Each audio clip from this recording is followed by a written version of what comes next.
धर्मराज युधिष्ठिर बोले, हे भगवान, वैशाख माह के कृष्ण पक्ष की एकादशी का नाम तथा उसकी विधि क्या है और उससे कौन से फल की प्राप्ति होती है, सो कृपया पूर्वक कहिए।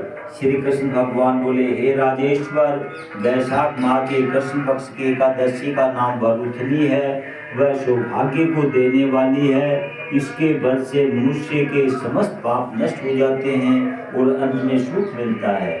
यदि इस व्रत को एक अभागिनी स्त्री करती है तो उसे सौभाग्य मिलता है। वरुथनी के व्रत के प्रभाव से ही राजा मानदाता स्वर्ग को गया था। इसी प्रकार धुंध मार आदि भी स्वर्ग को गए। वरुथनी एकादशी के व्रत का फल 10 सहस्त्र वर्ष तपस्या करने के फल के बराबर है। कुरुक्षेत्र में सूर्य ग्रहण के समान जो एक बार श्रमदान करने से फल मिलता है, वही फल वरुथनी एकादशी के व्रत के करने से मिलता है।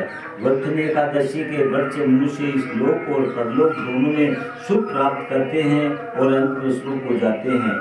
शास्त्रों में कहा गया है कि हाथी का दान घोड़े के दान से और हाथी के दान से भूमि का दान उत्तम है।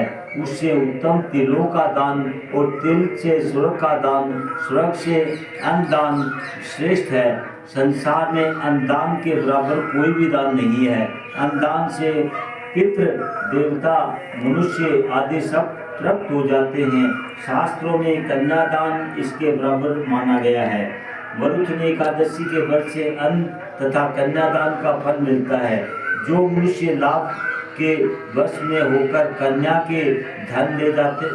का धन ले जाते हैं, वे परबल के अंत तक नरक में पड़े रहते हैं या उनको अगले जन्म में मिलाप का जन्म ग्रहण करना पड़ता है।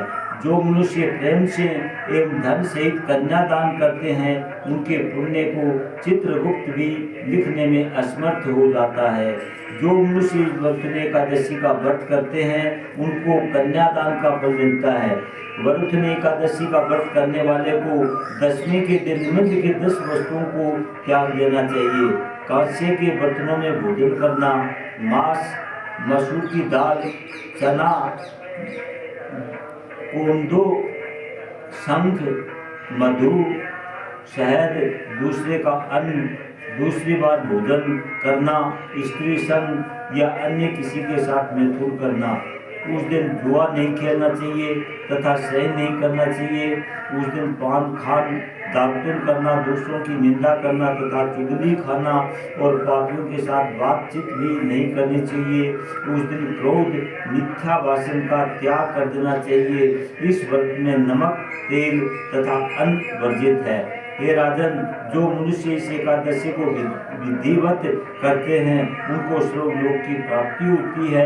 इस व्रत के महात्म्य को पढ़ने से 1 सहस्त्र गोदान का फल प्राप्त होता है।